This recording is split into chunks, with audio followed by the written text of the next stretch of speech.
5, 16, 19, 21, 30, 3 and 10. Check results. You remember? Pre-season starts today, put a day, Dr. Away, all that good stuff, 209 maybe.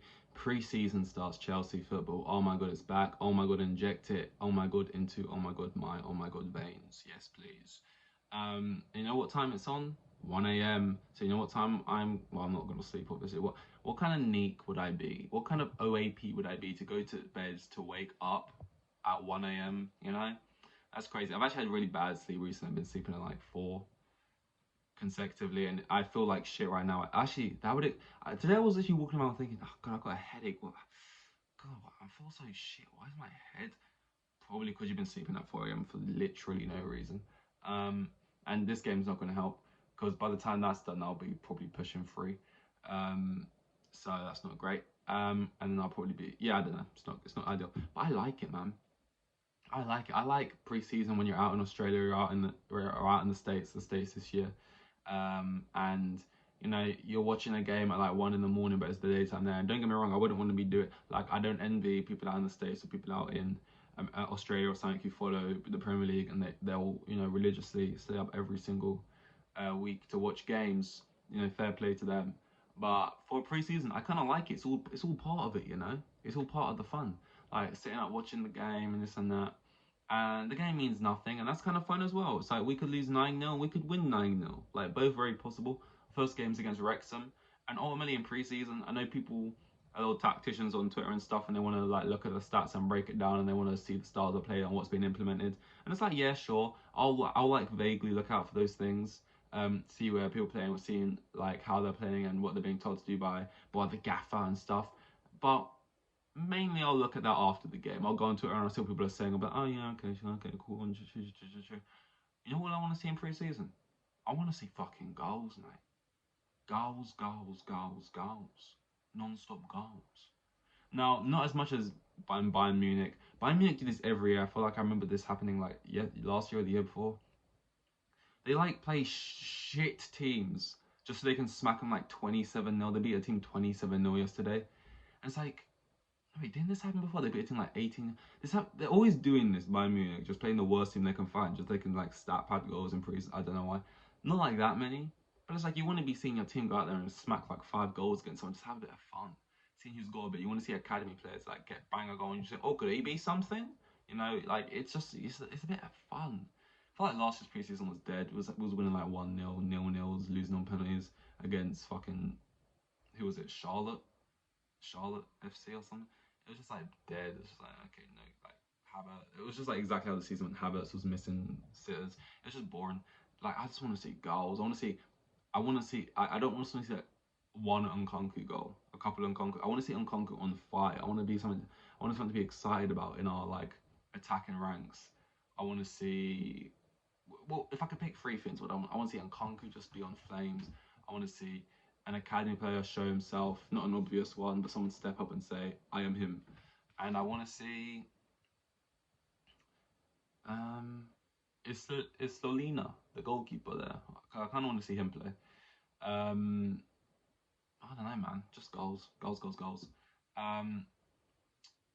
I'll be watching that one. Not my particular hell, specifically my hell, but this is a hell that I could have, or it could be like a part of hell. Like, this is like a section of hell, like on the itinerary for my day or my weekly schedule while in hell.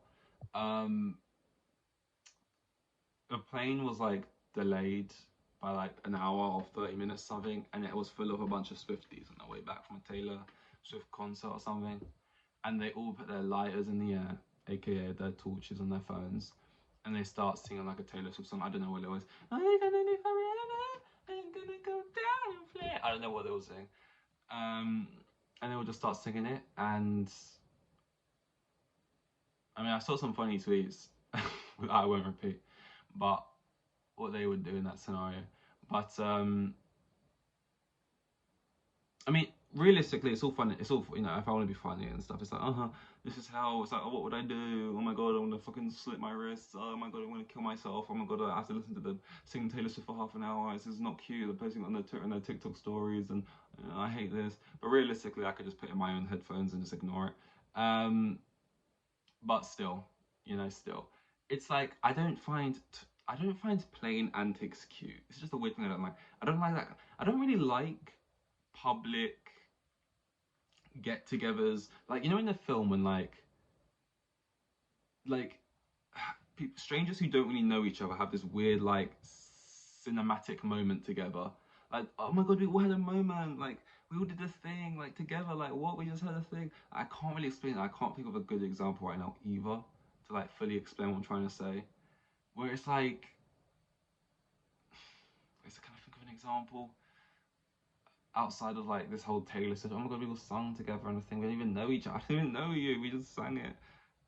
I just don't like that, and I can't even remember why I was bringing this up. But I just don't like it, and I just don't want to be a part of that. When I saw this other video of like a plane that was going somewhere, and the pilot was like, I can't really remember what it was about. The guy was like, I think we got some kids on the train and on this plane, and the plane's delayed. So I'm gonna. Does any kids want to come up and sing on the radio overboard? Or like tell some jokes or something, and it's just like, oh my god, can we fucking stop with this bull? You know what I would like? It's bad enough we're stuck here. Let me lie in peace. Let me lie and rest. Don't get, Colton up there fucking hollering down the thing for his amusement. Think about the rest of us. It's always about the children. Think about the children. Yeah, I was already one. Okay, now I'm an adult. You know, and it's just like, you know, adult rights. Where's ours? You know? It's always about the fucking kids. You know? Why? We was all kids.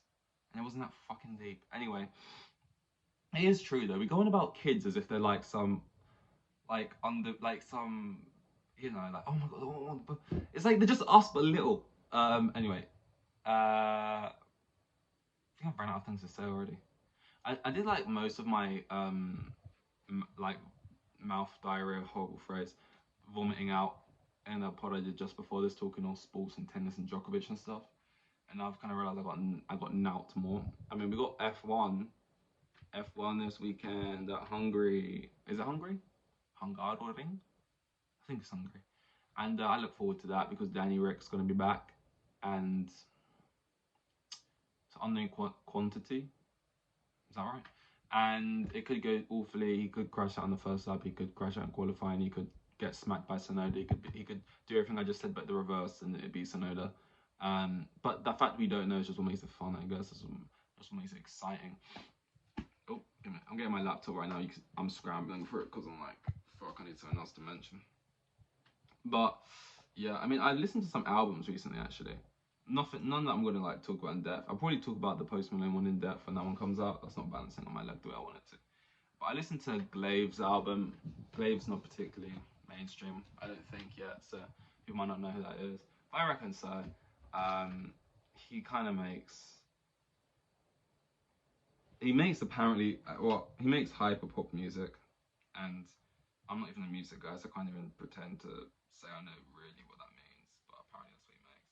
I also listen to Dominic Fike's album. I enjoyed that quite a bit, and then I'll be listening to Post Malone album. I think the last rap album I listened to was like Jack Harlow, and I don't know what other rap albums have even really been out this year. I've not really been looking, but I guess after this Post Malone one, I've not really got anything else on the horizon I'm looking forward to. I mean, I know. Here's something. Obviously preseason and that, like I said, did I say that here? I think I did.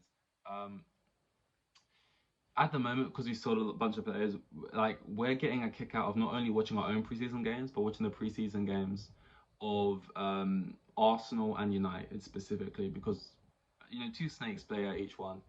Well, one snake at each one. Kai Havertz and Mason Mount, and I'm not doing this, but people are watching these games, praying for stinkers and laughing at United and or Arsenal fans when they drop those said stinkers. And it's kind of like they've got a new team to support. It's like anti-support. It's like, I will be there. Don't worry, I will be there. For sure, I will be there. Like there's a new El Clasico on the horizon. Arsenal versus United. Oh, battle Battle of the Serpents, and we're gonna see Havertz versus Mount, and we're just gonna, people are gonna see. I mean, I haven't got enough time to dedicate that much hatred. Like, I remember the guy from Oasis was like, I fucking hate fucking Manchester, fucking United, I fucking hate them more than I love City, and I've never subscribed to that, you know. Like, as much as there's teams I don't like and there's rivalries, and that's what being a football fan is. It's like, yeah, I do hate that team. I'm always gonna like Chelsea more than I don't like a rival. You know, like, because my like is just stronger than my dislike, and that's came with age and maturity. Um, but I think Mount's playing right now against Lyon, and Havertz dropped a fat L yesterday in some skill game, fucking FIFA challenge. I don't even know what they were doing out in America, but people are getting a roll kick out of that at the moment. And I just feel like we're setting ourselves up for both of them to score against us, and I'm not here for that. Well, I will be here for that, and I will be crying. I won't be crying, but on the inside I will be, and the outside. But it's just hay fever. So that's not ideal. By the way, this hat is on too tight, and it's cutting the circulation off to my fucking brain, which isn't helping me trying to remember things. The EA trailers came out. Fucking FIFA, new name, fucking EAFC. And I mean, so far it looks dog shit. Let's just be real. It looks the same as every single year. I'm waiting for them to do their like deep dive breakdown trailers, which they do. So far we've had like, for some reason they always do like the gameplay, how the game will play. We've got this new hyper motion technology. We've got this new fucking anal cavity technology that fucking makes the anal cavity stretch just like a human's would when tackling a player. And it's just like, okay, yeah, sure, whatever. It's gonna feel the exact same play like it does every year. I want to know what features are new to the game, specifically career mode. And if you haven't done much to career mode, I'm not gonna really give a fuck because that's the game mode I like. And there's a lot of people out. There's a lot of people out there, and it seems what makes them happy is there's people who want career mode to actually get some features, and there's a lot of people who love pro clubs and want pro clubs to finally get some features. And it's like we get neglected every year. And pro clubs is fun as well, yeah. It's like I haven't cared about Ultimate Team. I feel like Ultimate Team is such a game mode for either YouTubers and streamers or like 14-year-olds. Like I just feel like Ultimate Team is a game mode you like when you're still like in school and stuff, and it's like it's fun then getting the car. Like, is it even still fun for 14-year-olds now, or am I just saying that because that's the era of time where I found it fun? Because it's just like I never put any money into FIFA ever, but like people do, like buying packs and building a team and then playing your friends with that team and trying to get up the seasons and so I don't know how it works now. And obviously I haven't really touched the game mode in years. But it's like career mode for me. Career mode, like they could EA or FIFA, whoever owns this fucking bullshit now, could really make career mode like a competitor to like Football Manager, like within the game of FIFA, or I'm just gonna call it FIFA because it's easier, or like separate in the same way that like as like a secondary game they have off the side of it, and it wouldn't even need to be as in depth as Football Manager. Like just make it like way more in depth as it is now. Like add youth leagues and add like this and that and like all the same details basically. Not all of them. I think right now, in terms of detail and like authenticity and stuff, FIFA career mode is like 10% and Football Manager is like 100%. You would only have to upgrade FIFA's like authenticity and like deep features and stuff to like 50%, which is still only half of what Football Manager is. But because you have the aspect of like better graphics and being able to play the games and it's more immersive and you got like all of that kind of stuff going on alongside that much authenticity, it'd make it like a real competitor to Football Manager because like do you want to play the more detailed one, but it really is just kind of database kind of clicking around on the screen and like it's just very pie charts and flow charts and shit, or do you want to play a slightly less detailed one by a considerable margin but still pretty good and detailed, but you get all the immersiveness of it and you get like the players and the fucking graphics of it and the fucking game and the playing and the this and that actually like feeling like you're playing a game. And then you could just make something more. I feel like there's just no money as in terms of like in-game things you can buy off it, that they're just not interested. They just care about fucking trying to ring FIFA Ultimate Team out for as long as they can because that's where people sink all their all their money into buying packs and FIFA points and stuff. And it's just like, it's a shame. Because you could really improve career mode and pro clubs, and you would gain so many users back. But you know, that's still to be seen. It is only the first year of them being separate from FIFA 9. Not that I think that's going to make like a huge difference or anything. But we will see. I'm open-minded. I'll wait and see those trailers. But off of the first one, it's just like, oh my god, you remember when Haaland scored that? This is the whole advertising they've been doing so far. Remember when Haaland scored that goal in the Champions League? When he jumped and he scored that goal in the Champions League? You can score that goal now in FIFA if you get the cross right and you got the right player and you're like in a race, you can score that Haaland goal. Cool, man. That's not something you should be bringing up in like a thing that's like, oh wow, that's an amazing thing. That's just the type of thing where you're playing the game, you just notice it, like, oh my god, I scored that goal like Haaland, and you notice that you don't. It's like, oh, it's just part of the game. Like that's like an update thing you do, like, oh, title update 1.14 thing, and it's just like 20 megabytes, like whatever. Okay, they're going on about it like non-stop. Like, it's the Haaland does it. It's like, okay, mate. And the cover looks crap. Like, they couldn't get a better photo than that. Anyway, it's just a very mid photo. My throat is so dry. This is 209, I think. See you guys in 210 of Pod a Day. Here with the kids, and they have like 3 kids, and the geezer was probably on like maximum 20 bags a year. Like the most boring bloke you'll ever meet. He was like,